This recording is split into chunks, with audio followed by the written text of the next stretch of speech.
ഒരു ദിവസം രാവിലെ നിങ്ങളുടെ സുഹൃത്ത് നിങ്ങളെ വിളിച്ച് പറയാണ്, ഇന്ന് വൈകിട്ട് 6:30 നമുക്ക് പുറത്ത് പോകാം കേട്ടോ.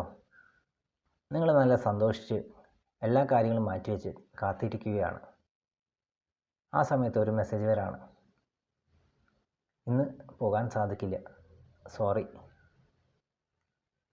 ആ മെസ്സേജ് കാണുമ്പോൾ നിങ്ങൾക്ക് എന്താണ് തോന്നുക?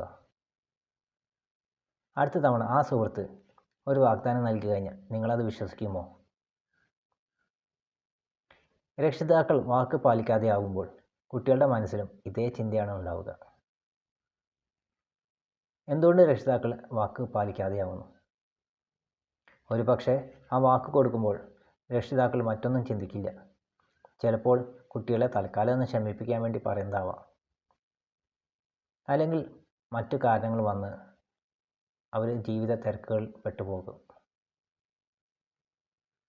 പക്ഷേ കുട്ടികളുടെ മനസ്സ് നോവും.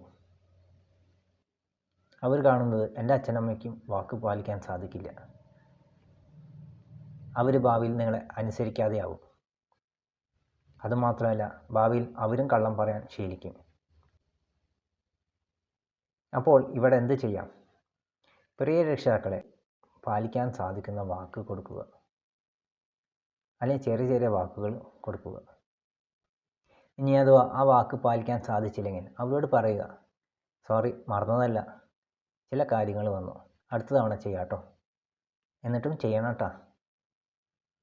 കാരണം കുട്ടികൾക്ക് നിങ്ങളുടെ വാക്ക് നിധി പോലെയാണ്. അതുകൊണ്ട് അടുത്ത തവണ ആലോചിക്കുക, ഒരു വാക്ക് കൊടുക്കുമ്പോൾ എനിക്കിത് പാലിക്കാൻ സാധിക്കുമോ എന്ന്.